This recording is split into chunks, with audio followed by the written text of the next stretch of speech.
I was part of the Just Say No and the Dare era too. I went to school, like in high school and middle school, and they made us sign petitions that I will not drink or use drugs.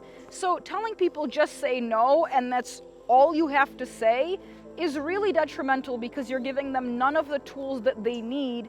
But in a harm reduction environment, with the education that I've been lucky enough to receive, I know what to do.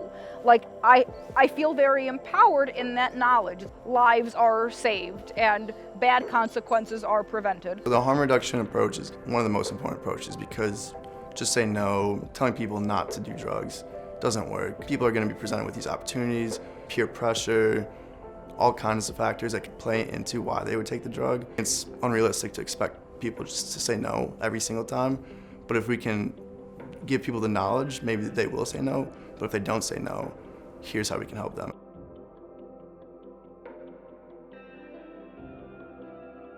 When you do this type of work, you're really trying to get to the heart of someone.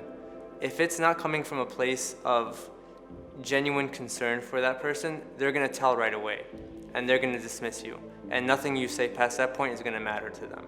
I could listen to a lecture 100 times, on repeat, and I won't necessarily understand it until maybe I talk to a friend and then they just explain it to me and then boom, it sticks. I think that because I have been in that scene before, that I can bring a little bit more of a personal experience to people that might want to try this drug or have already tried it. It's kind of hard to listen to a lecture or someone talking to you when they don't actually understand that concept.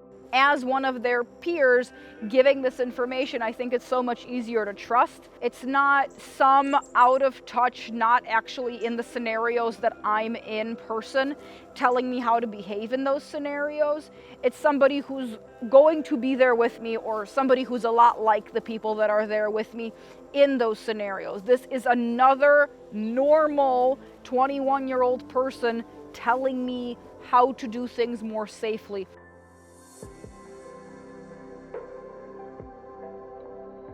The initiatives that we've been working on at the foundation make healthcare professionals aware of what's happening and putting that into their perspective. Primary care providers don't necessarily have the experience or exposure to deal with someone with a first episode of psychosis related to a recreational drug. In the medical field, as of right now, there isn't a standardized protocol for handling situations in which a patient may come in on an overdose of a potential substance. And I think there needs to be more awareness and more guidance and protocols in place to handle these sorts of situations. Helping implement policy change.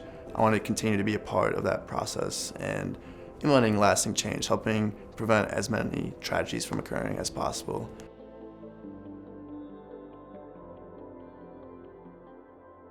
The work that we're doing with this foundation is, very important for us, and I think the implications of our work is not only going to be beneficial to our immediate surrounding communities, but the greater overall community in general, around the nation, around the world, really. One of my favorite parts about working with the GPF Foundation is kind of the culture of the organization. We're surrounded by awesome, hardworking, brilliant, passionate people, and it's hard not to feel that within you. I'm grateful to the GPF Foundation because it has showed me so many things that I'm capable of. I was given many opportunities to start other projects that have helped me grow as a future healthcare professional. I wanted to be a part of this organization because the mission, the goal really resonated with me. Growing up, and amongst people my age, the electronic music festival and drug party scene has been very popular. While Greg wasn't a part of this scene, I think it's very important to prevent similar tragedies from happening.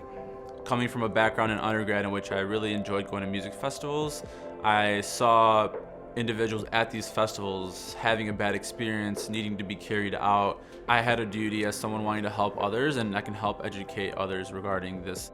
At the end of the day, if our message can help at least one other person, then I think we've done a successful job.